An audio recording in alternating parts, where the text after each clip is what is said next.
महाकारुणिक सम्यक संबुद्ध परम पूज्य बाबा साहब डॉक्टर अंबेडकर जी, प्रियदर्शी सम्राट अशोक, भारत भूमि में जन्मे सभी संत महापुरुषों को कोटि कोटि वंदन नमन करते हुए मंच पे उपस्थित भिक्खु संघ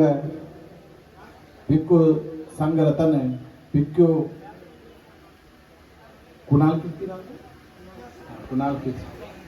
कुणाल कीर्ति भंते जी और भंते जी,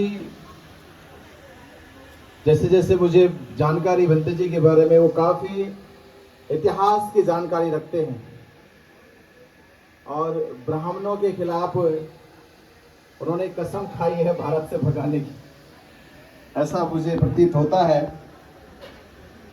और इस कार्यक्रम को आयोजित करने वाले आप तमाम श्रद्धावान उपासक उपासिकाएं और एक उपासिका जिन्होंने इस कार्यक्रम को आयोजित किया, कहा गया क्या नाम है उनका? अभी भी वो आए थे, उन्होंने कहा कि हमने एक कार्यक्रम आयोजित किया है।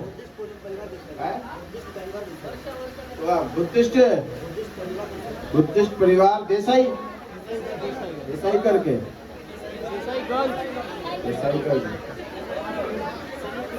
छोड़ो, ये का वारसा परिवार सारा, ये वारसा के लोग ही तो है सब, वारसा के तो पूरा वारसा बुद्धिस्ट परिवार।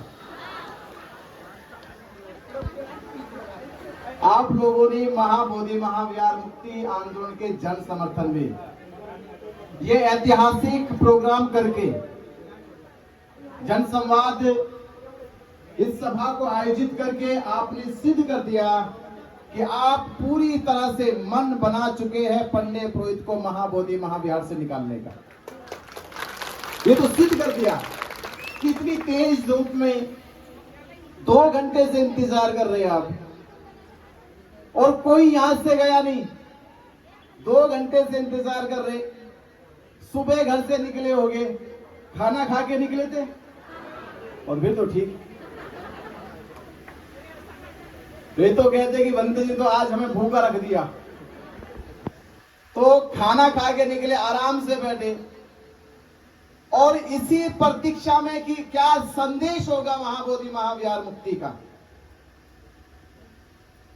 12 फरवरी 2025 से जो आंदोलन बोध गया में चालू हुआ, उस आंदोलन से पूरे भारत की शक्ति और ताकत दिखाई गई, पूरे देश के बौद्ध जगने लगे, वो उम्मीद फिर से पैदा होने लगी कि महाबोधि महाविहार बौद्धों के ताबे में आएगा, बौद्धों के हक में आएगा। उस लड़ाई को मजबूत और ताकतवर बनाने के लिए भारत के बौद्धों ने तन मन धन से सहयोग किया, आत्मविश्वास बढ़ने लगा, उम्मीदें जगने लगी कि 134 साल पुराना आंदोलन फिर से भारत में खड़ा हो गया। ये तीसरे टप्पे का आंदोलन, पहला आंदोलन अनागानी धम्पाल जी ने शुरू किया 134 साल पहले। 134 साल की प्रतीक्षा, आज 6 पीढ़ियां गुजर गई, आप 7वीं पीढ़ी में बैठे हो, और 7वीं पीढ़ी का संकल्प है कि पहली लड़ाई हारी, दूसरी लड़ाई हारी, पर नियम कहता है 1 बार नहीं, 2 बार नहीं, पर तीसरी बार जीत जरूर होगी। ये तीसरी बार की लड़ाई है। ये आपके आत्मविश्वास और आपके बौद्ध होने की पहचान की लड़ाई है। आपको सिद्ध करना होगा, आपको ये सिद्ध करना होगा। हे बाबा साहब अंबेडकर, जिस समय ये पंडे पुरोहित 6 जुलाई 1949 को ये बीटी एक्ट काला कानून बना रहे थे, 1949 में भारत में बौद्ध नहीं थे, बौद्धों की संख्या नहीं थी, इसलिए उन्होंने अपनी मनमानी करी। बाबा साहब से चोरी चोरी बाबा साहब अम्बेडकर जिस संविधान निकले में वयस्क थे, उनके चोरी चोरी छिपे छिपे उस समय देश के राष्ट्रपति डॉक्टर राजेंद्र प्रसाद, प्रधानमंत्री पंडित जवाहरलाल नेहरू, इन दो लोगों ने मिलकर बाबा साहब अम्बेडकर से पूछा नहीं। बाबा साहब अम्बेडकर आजाद भारत का संविधान लिख रहे थे। जो इतने बड़े देश का संविधान लिख रहे हो तो कम से कम तुम लोगों को बाबा साहब अम्बेडकर से पूछ लेना चाहिए था कि हम मंदिर के ऊपर बीटी एक्ट नाम का कानून बना रहे हैं। ये कानून बौद्धों को क्या न्याय देगा? क्या बौद्धों को महाबोधि महाविहार देगा? ये कानून उल्टा था, ये बौद्धों के साथ अन्याय था। ये महाबोधि महाविहार पर पंडित पुरोहितों का कब्जा कराना था। इसलिए बाबा साहब अम्बेडकर से पूछा तक नहीं। जिनके बगैर संविधान नहीं लिखा गया, उन लोगों ने बाबा साहब के पीछे पीछे कानून बनाया। ये कानून क्यों बना? ये कानून इसलिए बनाया गया कि 13 अक्टूबर 1935 को बाबा साहब डॉक्टर अम्बेडकर जी ने येवला की सभा में कहा था, मैं हिंदू धर्म में पैदा हुआ, ये मेरे वश की बात नहीं थी। परे जालिमों, मैं हिंदू धर्म में रह के मरूंगा नहीं, ये मेरे वश की बात है। ये तब कह दिया 1935 में, जब भारत आजाद भी नहीं हुआ। तब कह दिया जब भारत देश का संविधान भी नहीं लिखा गया। तब कहा जब मेरे समाज के लोग शिक्षित भी नहीं थे, साधन संपन्न भी नहीं थे, एकजुट भी नहीं थे, जागरूक भी नहीं थे, अकेले की अलगार थी। और जो कहा उसे पूरा किया। 14 अक्टूबर 1956 को दीक्षा भूमि नागपुर में, दुनिया के इतिहास में ना तो बाबा साहब अम्बेडकर से पहले इतनी बड़ी संख्या में किसी ने दीक्षा दी, धर्म परिवर्तन किया। ना तो अरब में किया, ना यूरोप में किया, ना यीशु के साथ किया, ना मोहम्मद के साथ किया, ना हिंदू के किसी देवता के साथ इतना बड़ा धर्म परिवर्तन हुआ। इस धरती पे इकलौता इतिहास है कि 14 अक्टूबर 1956 को 7 लाख से ज्यादा लोगों ने बाबा साहब अम्बेडकर जी के साथ बौद्ध धर्म स्वीकार किया। यह इतिहास बाबा साहब अम्बेडकर जी के साथ जुड़ गया।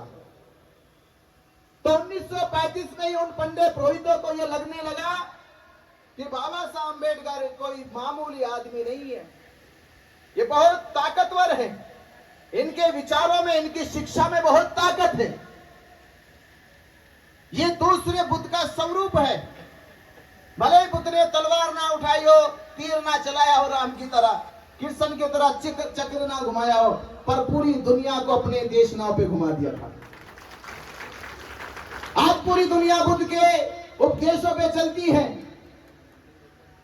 तो बाबा साहब अम्बेडकर जी भी वही है। ना सेना है, ना सेनापति है, ये बाबा साहब अम्बेडकर है, खुद ही कलम की ताकत से चलते हैं और दुनिया का इतिहास लिखते हैं। और लिखे गए भारत का इतिहास, भारत का संविधान लिखा। तो 1935 में इन पंडित पुरोहितों को पता चल गया था कि बाबा साहब अम्बेडकर जी ने हिंदू धर्म छोड़ने की घोषणा कर दी। तो पता लगाओ कि बाबा साहब अम्बेडकर कौन सा धर्म स्वीकार करेंगे। तो बहुत सारे धर्म के धर्म गुरु आए, मुस्लिम आए, ईसाई आए, सिख आए, पारसी आए, लिंगायत आए, बहुत सारे धर्म के लोग आए। और बाबा साहब अम्बेडकर जी एक ही चीज कहते थे, वो कहते थे कि मुझे वो धर्म स्वीकार करना है जिस धर्म में 3 गुण होने चाहिए। पहला गुण था जिनमें मैत्री बंधुता हो। मैत्री बंधुता, ऐसी बंधुता जिसमें जाति ना हो, जिसमें ऊंच नीच ना हो, भेदभाव ना हो। ऐसी मैत्रीपूर्ण बंधुता चाहिए जिसमें कोई भी छुआछूत ना हो।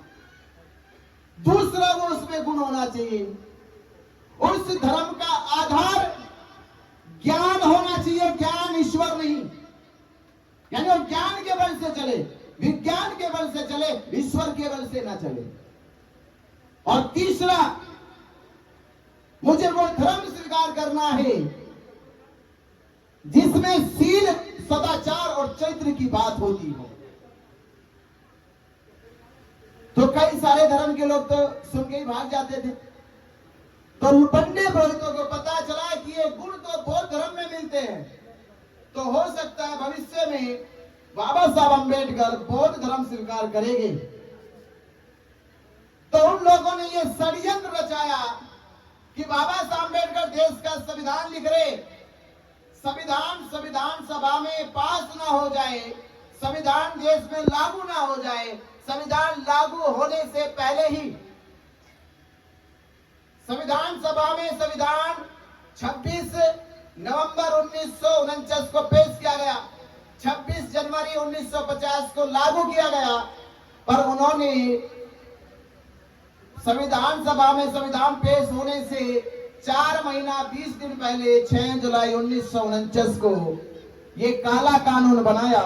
और इस काले कानून के तहत जो बात पूरे विश्व के, संसार के लोग जानते हैं, और ये मोटी मोटी बात सभी जानते हैं कि मस्जिद में कौन रहेगा? मुस्लिम मौलाना रहेगा। ये बात के लिए कोई पढ़ना लिखना जरूरी है क्या? ये तो मोटी सी बात है। जो स्कूल कभी नहीं गया वो भी जानता है कि मस्जिद में कौन रहेगा, वो भी कहेगा मुस्लिम मौलाना रहेगा। गुरुद्वारे में कौन रहेगा? बोले कि सिख गुरु रहेगा। चर्च गिरजाघर में कौन रहेगा? बोले कि ईसाई पादरी रहेगा। हिंदू मंदिर में कौन रहेगा? कि हिंदू पुजारी रहेगा। तो बुद्ध विहार में कौन रहेगा? तो ये बात भी कोई नहीं कह सकता कि बौद्ध धर्म के धर्म गुरु बौद्ध भिक्षु रहेंगे। पर ये बात भारत के पढ़े लिखे उस समय के डॉक्टर राजेंद्र प्रसाद, देश के राष्ट्रपति की बुद्धि में नहीं आई, प्रधानमंत्री पंडित जवाहरलाल नेहरू की बुद्धि में नहीं आई, उन कम अकलों के लोगों के दिमाग में ये बात नहीं आई, अरे महाबोधि महाविहार बुद्धिस्टों का है, ये महंत का घर नहीं है कि तुमने उसे उठा के सौंप दिया। ये तो खैर मनाओ कि उस समय भारत के बौद्ध नहीं थे, नहीं तो अकल आती। तो मैं आज भी कह रहा हूं आप लोगों से कि उस समय आप नहीं थे, पर आज हो, आज तो हो ना। कल उन्होंने अपनी चलाई, आज हम अपनी चलाओगे। आप अपनी चलाओगे तब जब महंत को बोध गया से निकाल दोगे तब। अभी अपनी नहीं चल रही है, अभी तो उन्हीं की चल रही है। अपनी तब चलेगी जब हम पंडित पुरोहित को वहां से निकाल देंगे। और जिस दिन भारत के बौद्धों की महाबोधि महाविहार में चलनी शुरू हो जाएगी, तो आपको एक चीज बता रहा हूं, इस दुनिया का सबसे बड़ा बौद्ध भिक्षुओं का प्रशिक्षण केंद्र बोध गया में खोल सकते हो। भारत में हिंदुओं की कॉलेज, यूनिवर्सिटी, हॉस्पिटल है, ईसाइयों के कॉन्वेंट स्कूल, डिग्री कॉलेज, यूनिवर्सिटियां है, मुसलमानों के कॉलेज, यूनिवर्सिटियां है। और मैं कह रहा हूं जिस दिन महाबोधि महाविहार मुक्त हो जाएगा, उस दिन भारत का सबसे बड़ी यूनिवर्सिटी बौद्धों की खुल जाएगी। क्योंकि आप सोचिए, 56 देश के बौद्ध लोग महाबोधि महाविहार को दान इसलिए देते हैं कि महाबोधि महाविहार द्वारा पूरे भारत में बौद्ध धर्म का प्रचार प्रसार किया जाए। आप सोचिए, भारत के राम मंदिर, सिटी साई मंदिर, तिरुपति बालाजी मंदिर, इन पे केवल भारत के हिंदू दान देते, तब इनका दान करोड़ों में चला जाता है। भारत के हिंदू देते हैं। तो आप सोचिए, महाबोधि महाविहार केवल भारत के बुद्धिस्टों का नहीं, दुनिया के 56 देश के बुद्धिस्टों का है। ये जब 56 देश के बुद्धिस्ट महाबोधि महाविहार को दान देते होंगे, वो करोड़ों में नहीं खरबों में जाता होगा। पर खरबों का दान भारत के बौद्ध धर्म के प्रचार प्रसार में खर्च नहीं किया गया। इसलिए नहीं किया गया क्योंकि वो सारा दान महंत और बिहार सरकार ने हड़प लिया। तो वो दान बौद्धों के धर्म प्रचार प्रसार में लगे, बौद्ध भिक्षुओं के प्रशिक्षण केंद्र में लगे।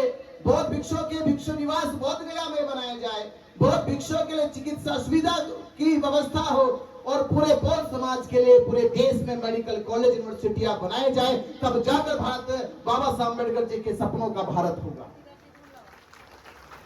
तो बाबा साहब अम्बेडकर जी के सपनों का भारत बने, इसलिए हमें महाबोधि महाविहार क्या करना चाहिए? इसीलिए हमें बाबा साहब अम्बेडकर जी के सपनों का भारत बनाने के लिए महाबोधि महाविहार मुक्त कराना चाहिए। अगर आप ये मुक्त करा पाए तो फिर कह सकते हो कि बाबा साहब अम्बेडकर आपने हमें आजाद कराया, इसलिए नहीं कि हम केवल जी सके, बल्कि इसलिए कि हम भारत में महाबोधि महाविहार मुक्ति का इतिहास लिख सके, इसलिए आपने हमें आजाद कराया।